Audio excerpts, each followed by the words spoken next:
Okay, I won't waste any time getting right into this one. So I'm painting on a wooden cradle board from the dollar store, and I've primed it by painting it a ground of dark pink to warm up my subject. I'm using this reference image that I took in the summer of some fruit. And right now what I'm doing is I'm mixing a dark purple by using red and purple. And I'll use this to do my underpainting.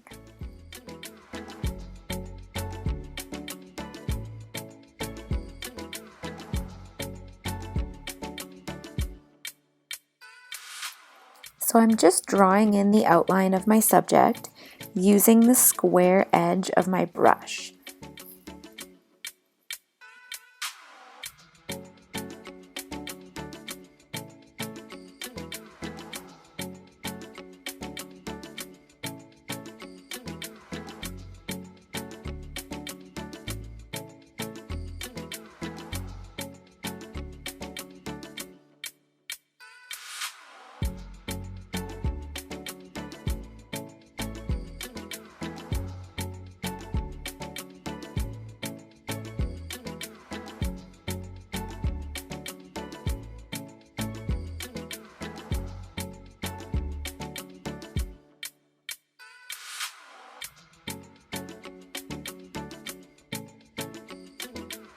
And I'm also going to paint in the outlines of the cast shadows of my objects as well.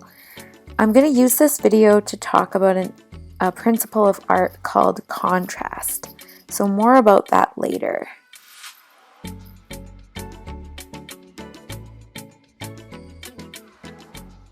Okay, I'm done my underpainting, and now I'm going to mix a color for my darkest shadows.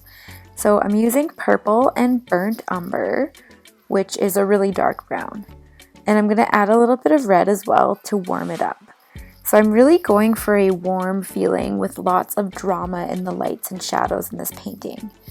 So after I've mixed that dark value, I'm now blocking in those darkest shadows now. And I'm looking at my reference image to see where those dark shadows are located.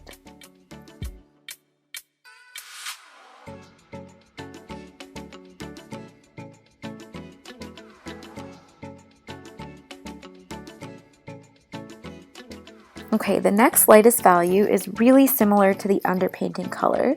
So I'm going to use that color and block that in. And remember, it was a mix of red and a bit of purple.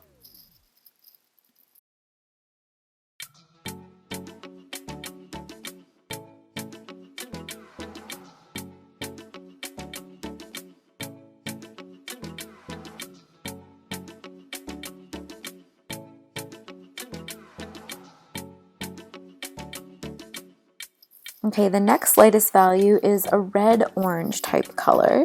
So I'm going to mix that by using red and a bit of yellow.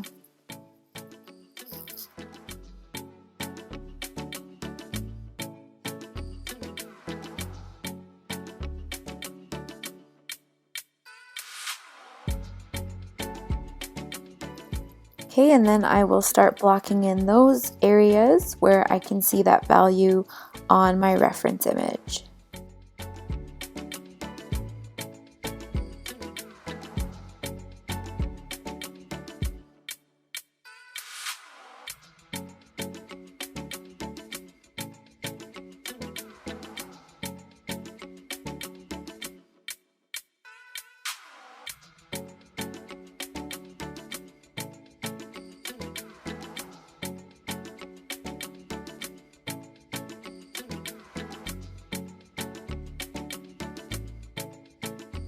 Okay, so now I'm going to start on the yellow inside flesh of the fruit. So what I'm going to do is I'm mixing white with a little bit of yellow, and then I'm going to add a tiny bit of purple to darken and mute the yellow. So this is going to be my shadow yellow, or my darkest value of yellow. So once I've mixed that, I'm going to block those areas in.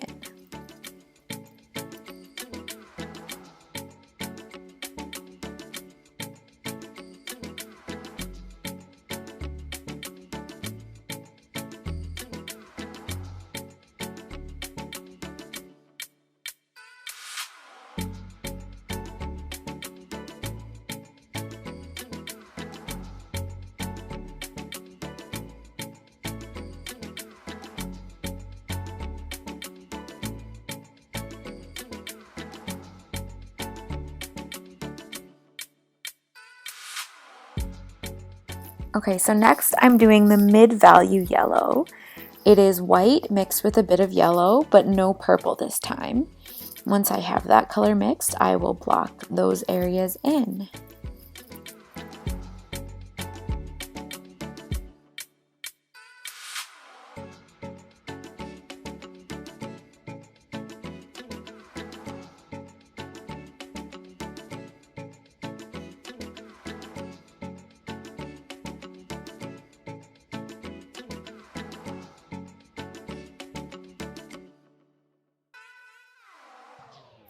Okay, and then I noticed that there was another light value in the center of the fruit where the pits were /R.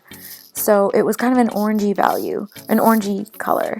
So I mixed my light yellow with some red to make this color, and then I added it to where the centers of the fruits are. So I was especially trying to differentiate between the half of the fruit where the pit is and the half where it isn't. And I was really trying to mimic the texture of the pit by making it look like it had a lot of depth. Okay, so now I'm mixing the lightest value of yellow, which is the same as the mid value, but just more white added in. And I'll now block those areas in as well.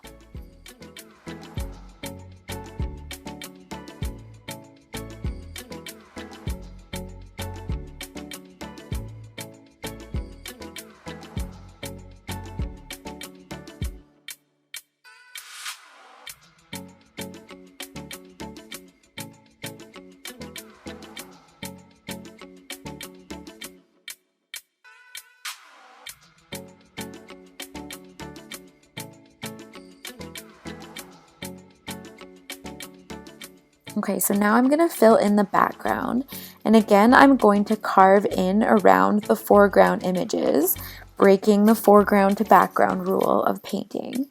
So I'm starting with the cast shadows from the fruit, and I'm basically using purple straight from the tube with some of my underpainting color mixed in, so just some red mixed in.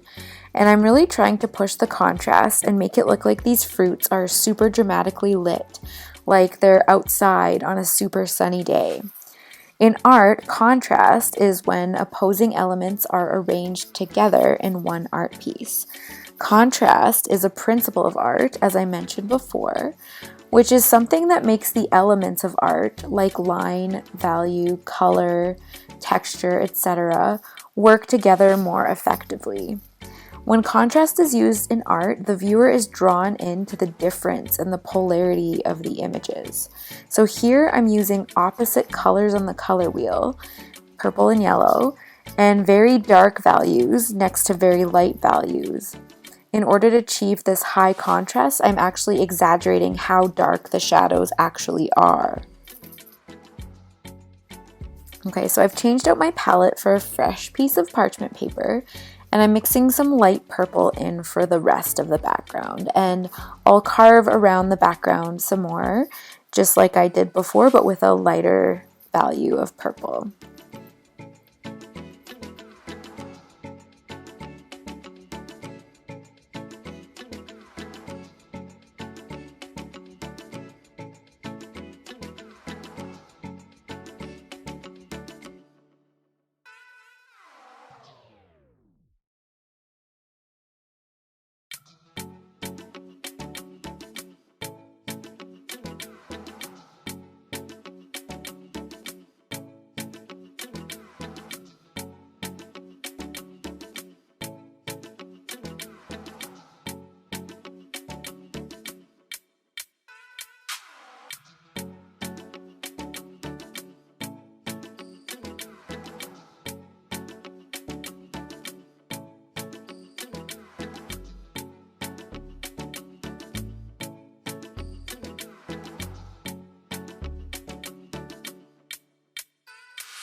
And now I'm working on some highlights again, and I'm looking closely at my reference image to see if there's anything that I can add in terms of highlights.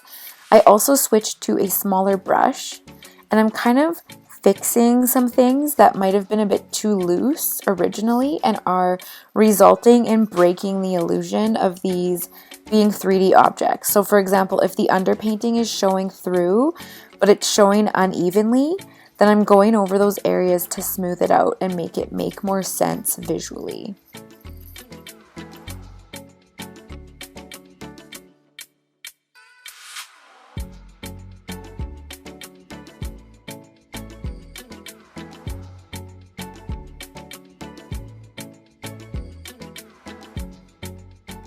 And now, because I'm using a cradle board and it has edges, I'm just going to paint the edges of my cradle board the light purple color of my background to finish everything off.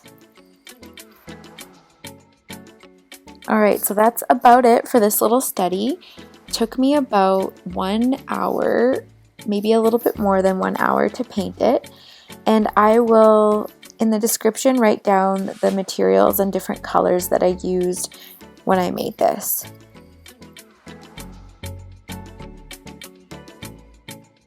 Hope you enjoyed this video. Thanks for watching.